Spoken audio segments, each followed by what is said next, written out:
A'r cyntaf na'n glamp o Ceffyl. Yndi we, wedi digon o drwch fel o'n i'n gweud. Dyna beth yw Ceffyl pwysau, ynddo fe.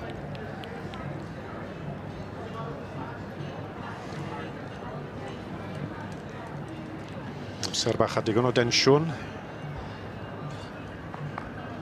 i'r bobl sy'n cystadlu yma.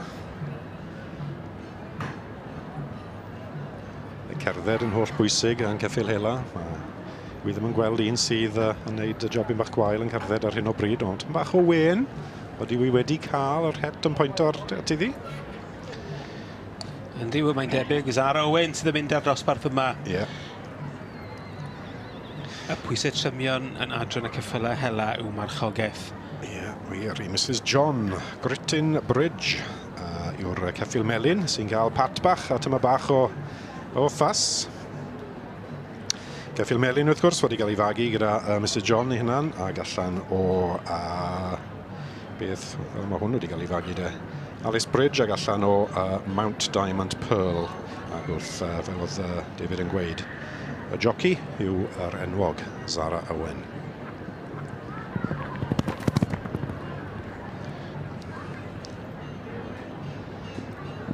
Odi, mae fe'n batrwn o Ceffyl trwm sy'n plesio nigad i, mae rhai gweud, a ni lli gweld digon asgwrn byd.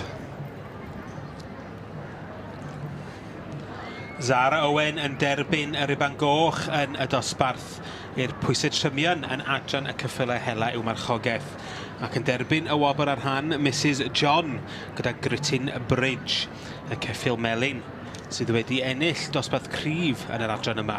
Rob Jones sydd gyda fi fan hyn ac dyn ni wedi bod yn mwynhau'r dosbarth yma, Rob.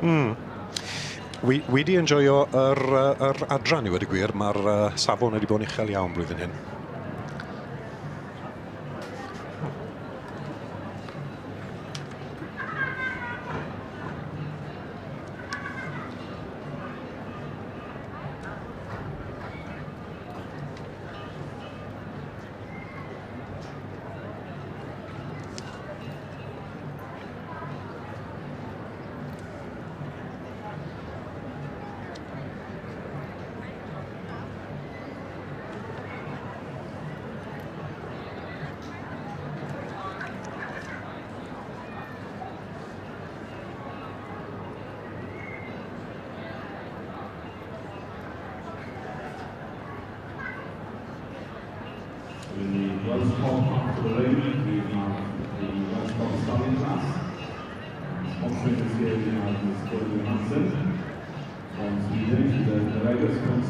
Llongyfarchiadau enfawr i Zara Owen a Ridden Bridge yn ennill y dosbarth yma i'r pwysau trymion yn adran y ceffylau hela yw marchogaeth ac wrth gwrs y perchenog Mrs John.